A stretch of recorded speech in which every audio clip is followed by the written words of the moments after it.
मोरे नामा संवरिया रे ए भोले जोगिया हो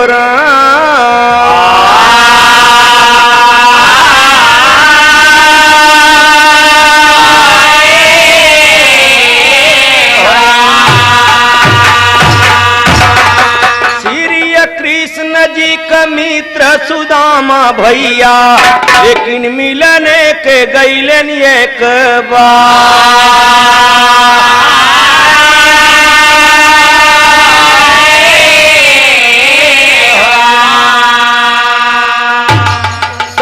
सुने वाले मित्र, बिरहा बहुत गरीबी सुदामा जी के, लेकिन मित्रता के दोस्ती ध्यान दीजिए कैसे के है। हाय श्री कृष्ण कर मित्र सुदामा मिलने के गईले एक बार। घर का गरीब रहे सुदामा खाने के नहीं मिले यार। एक दिना नारी ऋषियानी श्री कृष्ण जी मित्र तोहार मिल जाई के मित्र से अपने भिक्षा मांग हाथ पसार। कहे सुदामा जाए द्वारिका कौन सहावे उनको भार। भीख मांग के भोजन करावई रहबई अपने कुटी मझार। कहा न माने नारी नगीना रोज रोज करती तकरार।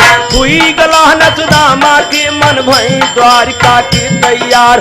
खुशी भई औरत उनकर चाउर लाइन मुट्ठी दो चार। लाइके चावर चले सुदामा पहुंच गए तर कृष्ण द्वार।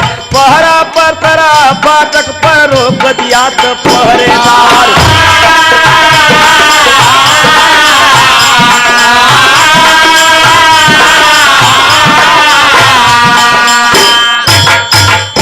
सुदामा जी की जब सिपाही रोक दे तो सुदामा जी सोचत हैं कि हम हरकत रहे औरत से अपने के हम न जाब। लेकिन कहना है सिपाही लोग कहते हैं कहाँ से अइले बभना। पहरेदार कहा उस बार कहाँ से अइले बभना। पहरेदार कहा उस बार कहाँ से अइले बभना। पहरेदार कहा उस बार कहाँ से अइले बभना।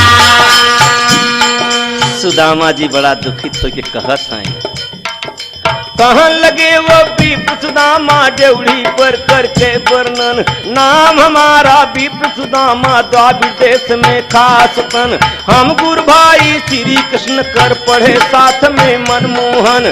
खबर जना है देव मोहन के करने के आए दर्शन।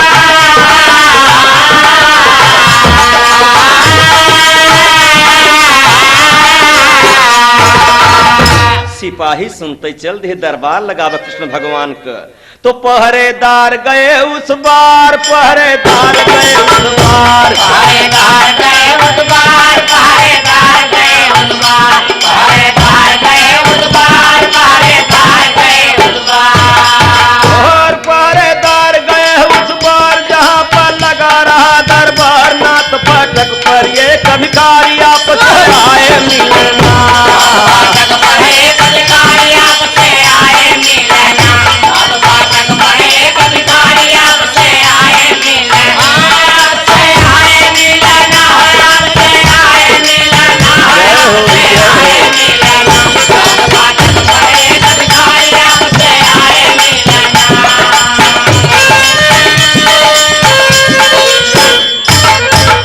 दरबार चलता, विचार चलता।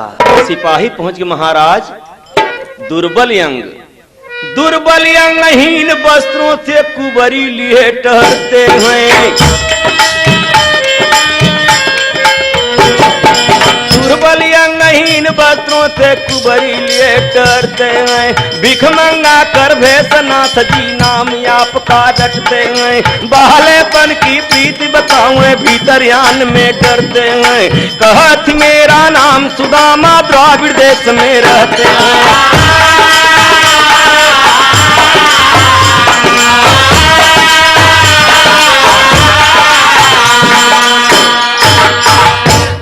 पुरानी बात ही बदे पेश होता कि जरा दोस्ती पर ख्याल करें कि दोस्ती कैसे निभाई जाता।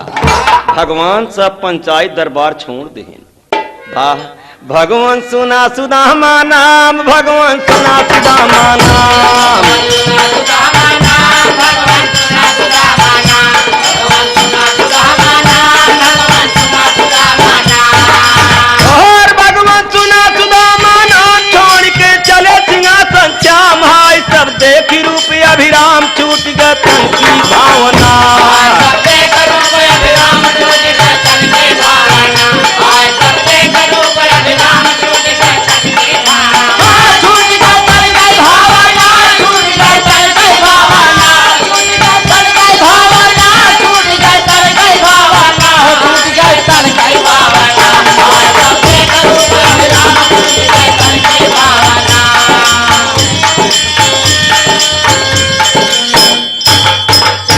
सुनने वाले मित्र, भगवान स्वयं चल दे।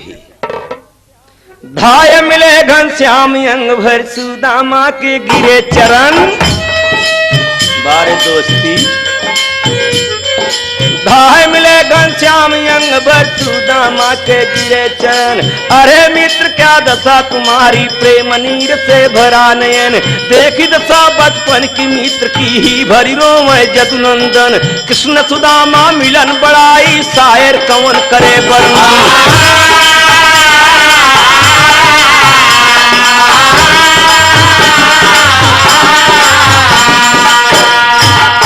भैया तो जिस दम भीतर गए लिया है, जिस दम भीतर गए लिया है,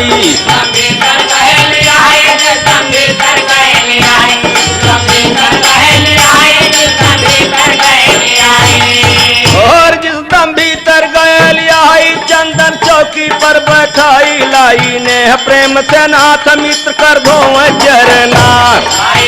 प्रेम से नाथ मित्र कर दो चरना, प्रेम से नाथ मित्र कर दो चरना, मित्र कर दो चरना, हो मित्र कर दो चरना, हो मित्र कर दो चरना, प्रेम से नाथ मित्र कर दो चरना।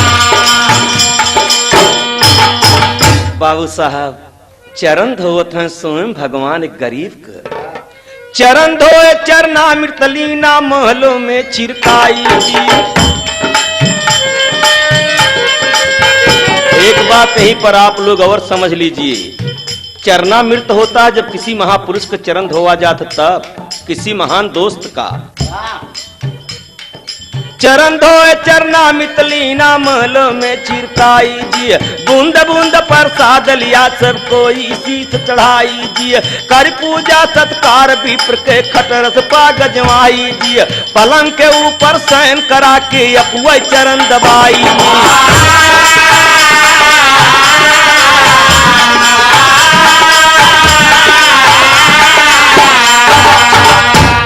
बड़े मधुर मधुर में बात होता। दोनों जने लगे बतियाई, दोनों जने लगे बतियाई,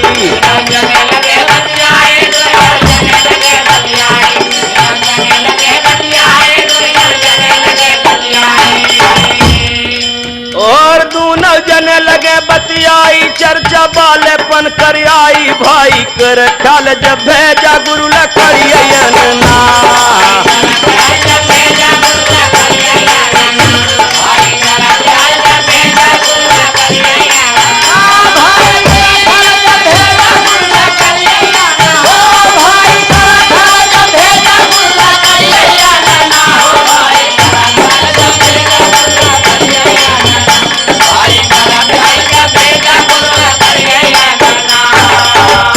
बाबू साहब बड़ी बारीकी चर्चा होता कि एक समय में गुरु महाराज जब मास्टर भेजे लकड़ी तोड़ने के लिए, तो आप चना चबात रहे। हम पूछा भैया का खात है, तो कहे मारे ठंडक के मारी हमार दांत किटकिटाता। सुदामा जी सोचत है कहानी बड़ी पुरानी चर्चा करते हैं, हमारी जान तो कुछ दई है लई है न का राम। तो कहना है भगवान तो अंतर्यामी, श्री कृष्ण जी अंतर्यामी हंस के बात चलाए हैं। श्री कृष्ण जी अंतर्यामी इसके बाद जलाए हैं। अरे मित्र हमके खाने के भाभी का उपठाए हैं। मुट्ठी चारी रहा चावर कखरी तर भी चराए हैं। ही चलिया घनश्याम प्रेम से मुट्ठी दो चावल खाए।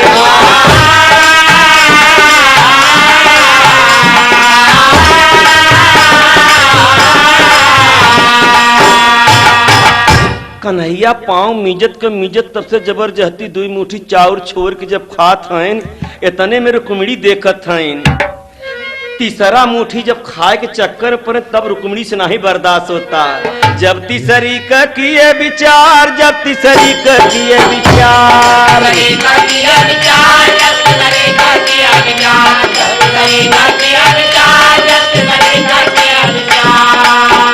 ए बाबू कन्हैया जब तीसर फक्का मारे बदे कहें तो रुक्मिणी कहत हैं। अरे जब तीसरी कर किए विचार, हाथ धर कहा रुक्मिणी नार, प्यार से कह सुना सरकार विप्र के दे दे कितना।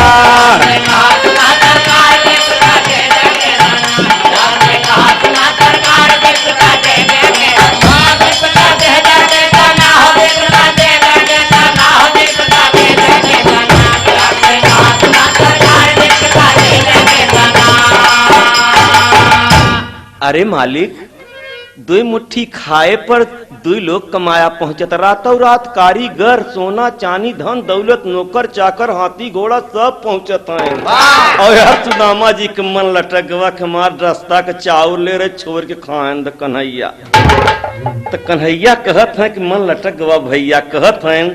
अरे मधुरी जबानिया से अरे देखले कन्हैया भैया बोलन, भैया बोलन कैसे बाटी भाऊजी हमार, भैया बोलना कैसे बाटी भाऊजी हमार, भैया बोलना कैसे बाटी भाऊजी हमार, भैया बोलना।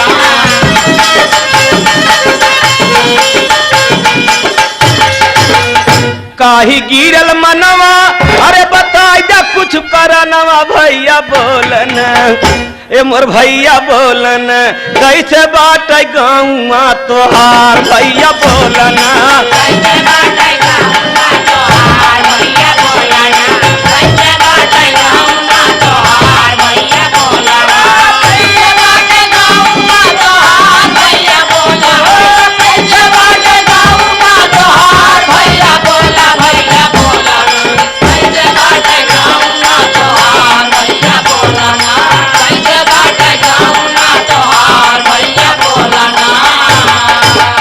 अरे धरी था चरणवा गलती माफ करा बीरानवा, भैया बोलना कैसे बाट कुल परिवार, भैया बोलना कैसे बाट कुल परिवार, भैया बोलना कैसे बाट कुल परिवार, भैया बोलना। माधुरी जबानिया से पूछल संवरियो रम बोल, ओ बबुआ भैया बोलन कैसे बाटी भाऊजी हमार, भैया बोलना कैसे बाटी भाऊजी हमार, भैया बोलना कैसे बाटी भाऊजी हमार, भैया बोलना कैसे बाटी भाऊजी हमार, ओ कैसे बाटी भाऊजी हमार, भैया बोला भैया बोलना कैसे बाटी भाऊजी हमार, भैया बोलना कैसे बाटी भाऊजी हमार, भैया बोलना। सुदामा जी बड़े झटका में कहे सब ठीक बा हम जात है। कन्हैया कहे जा, सुदामा सोचत है एको आखर नहीं रोकत हैं। तो करिए स्नान ध्यान पूजा कर कहा सुदामा ते अवसर, अरे मित्र तू विदा कर हम जाबई अपने ग्राम नगर। विदा किया घनश्याम सुदामा गए द्वारिका के बाहर, खैर हुआ कछ मांगा नाही अपने दिल में करेगा।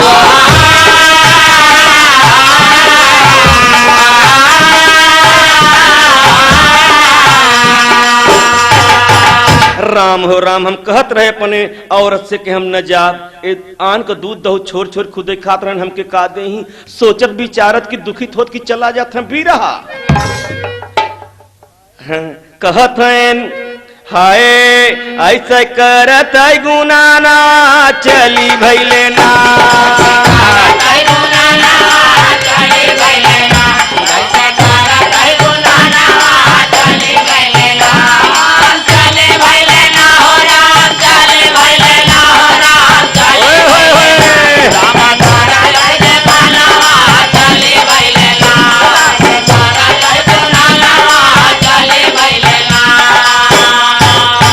सुदामा जी यही विचार करत चला जाथन हम जानत हई सब दिन चोरी किहन बिरज में खाए दही चोराई।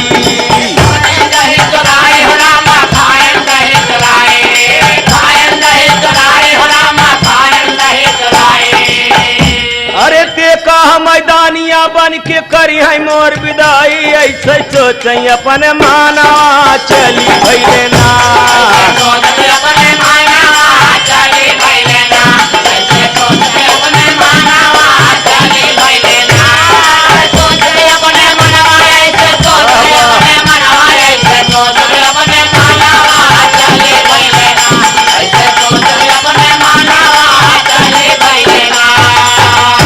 बिरहा बड़े मजे की बात अब फंसता पहुंच गए अपने नगरी में चारों ओर निहारी।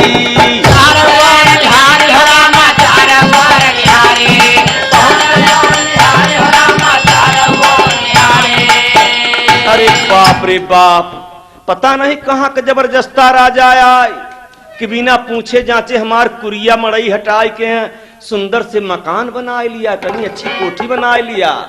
सुदामा जी रोवत हैं बिरहा पहुंच गए अपने नगरी में चारों ओर निहारी।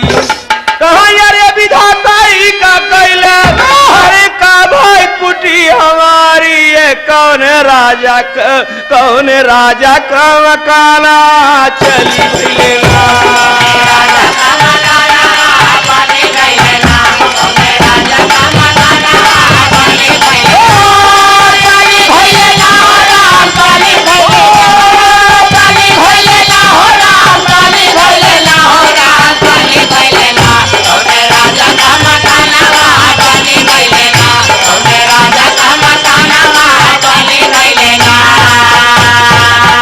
सुदामा जी रोवत हैं चारों तरफ मकान का घूम कुटिए कुटी पुकारी।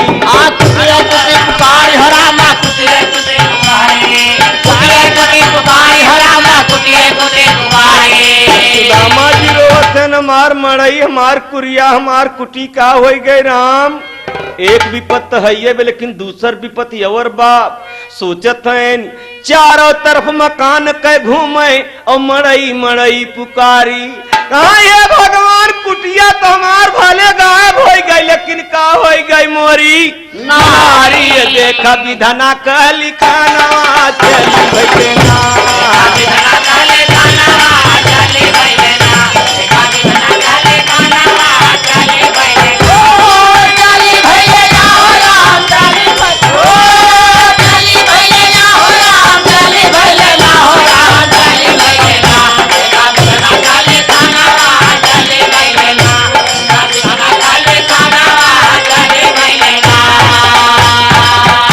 बाप रे बाप कुरिया मड़ई बोले हमार लाई गए भले जबरदस्ती बोले हमार में हरारू का हो गई।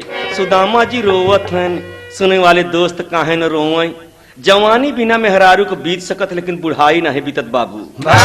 बुढ़ाई में बुढ़िया के जरूरत पड़त बिना बुढ़िया के सेवा कोई कई नहीं पावत तो औरत श्रृंगार करता समय की बात देखा बारे कन्हैया देखत है ऊपर से तो नीचे सुदामा जी रोवत है ना पुना गुलाबी रंगत चुनरी पहिरत काजर लगा।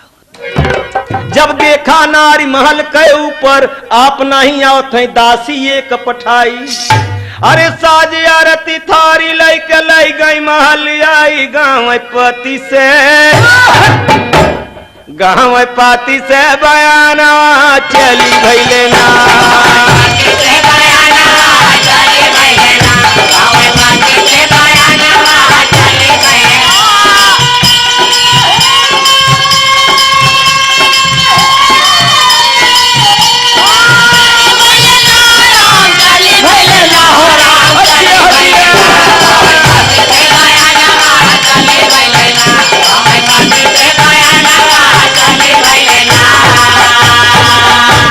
सुदामा जी डरात है। नौकरानी कहे महाराज ये आपका मकान है। हाँ मेरा मकान तो नहीं है, कहे चल भीतर तो चल पहले।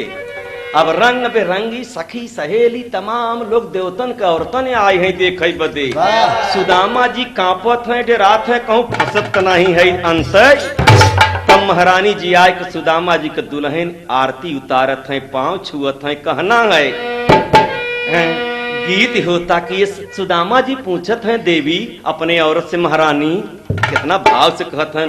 तोहरी तब नहीं डांट के नहीं कहते थे, गांव बहुत जने मेहरा कहते का भरे नहीं, बड़े प्यार से कहते हैं देवी ये का भवा। तो गाँव नहीं होता कहीं ई सब लीला खेले नंद के ललनावा गजब निकला गाई हो।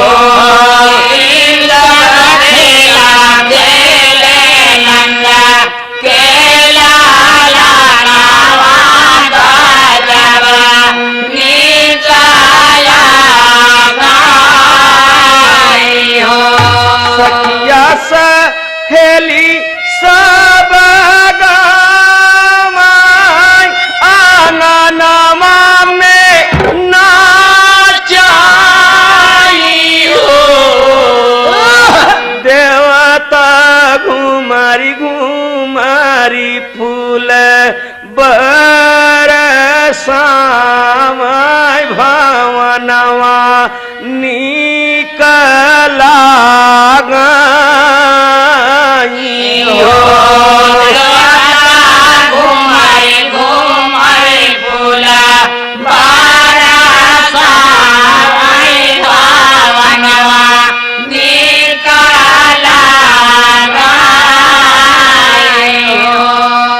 गाना बजाना होता।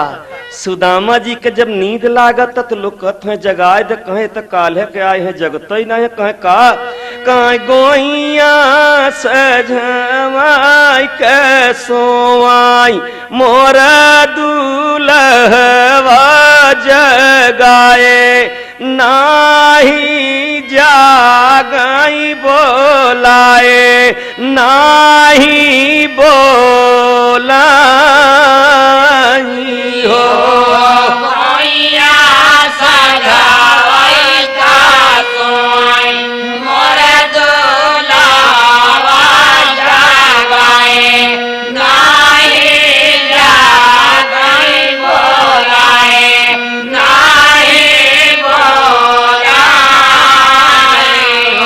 सुदामा जी जब जागत हैं तो एक नई बहार आवता। अरे सब जय जयकार बोला कान्हैया का गुना गावै सांवरिया का गुना गामाई हो। हे तरनिया चरे से बेनिया डोला गजब निकल गई हो।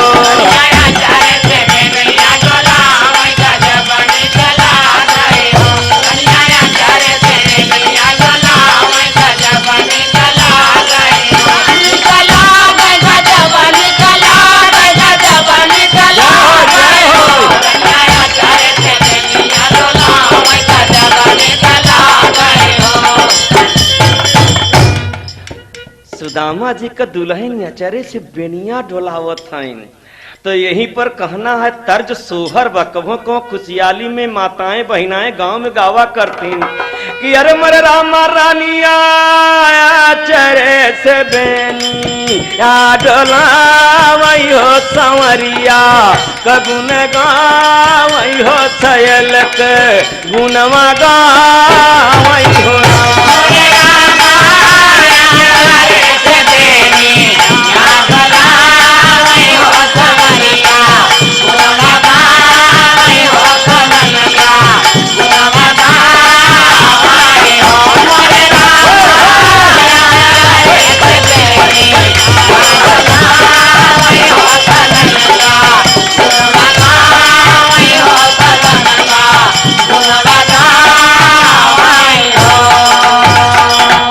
वाले दोस्त समय बदल गई गीत गाँव नहीं होता। कर्त कहाँ है सुदामा जी के दुल्हन।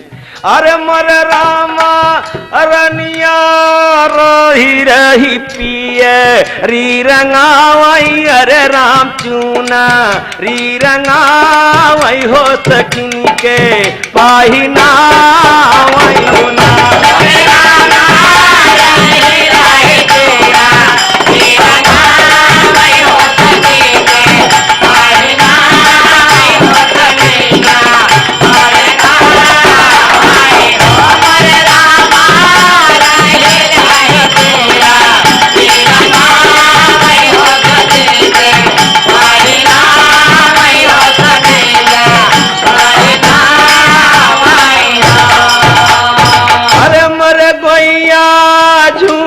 झूमी गाँव सब गुजरिया हो बदरिया बुनी टप कई हो बदरिया बुनी टप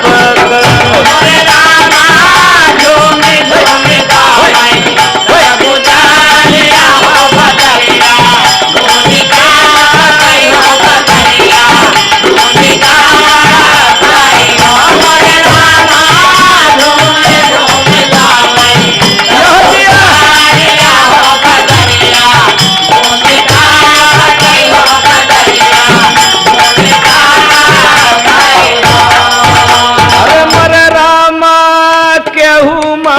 हाथे क कंगनवा केहू नाके क झुलनिया केहू नाके क झुलनिया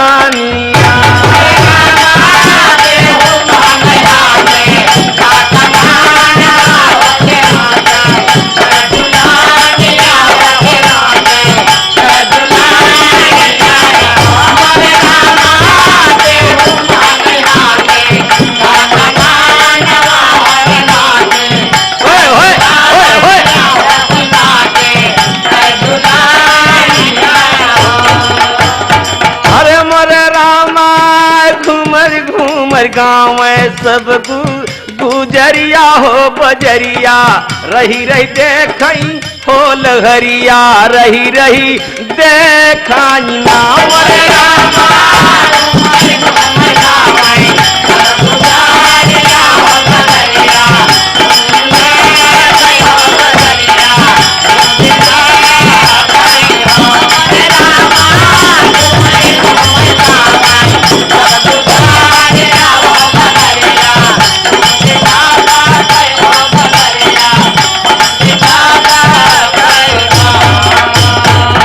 सुनने वाले दोस्त कन्हैया आए सारा खेल देखे खेल देख कर चला गए तो लोग गौनई में गाए कहे कैसे बोला कहे बसूरी के धुनी में बोलाए रे मोरे कृष्ण कन्हैया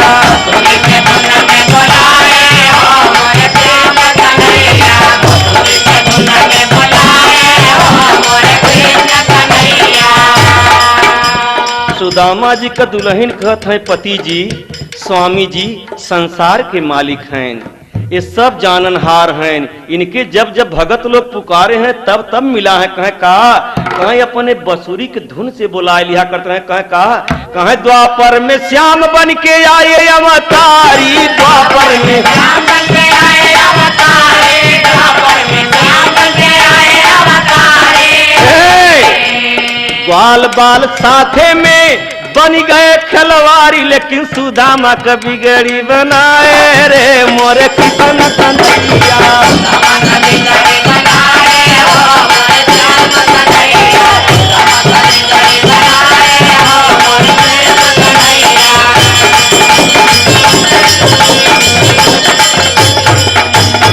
अरे हाँ कौरव अभिमानी का मिटाए अभिमनवा और द्रौपदी के चीरिए बढ़ाए रहे सबके समनवा ये हैं पांडव से राज करो रे मोरे कृष्ण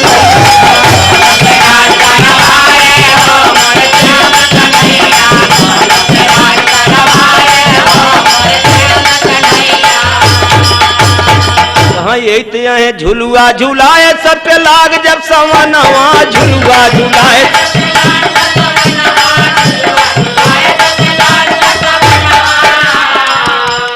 गीता यही दोहराए रे मोरे कृष्ण कन्हैया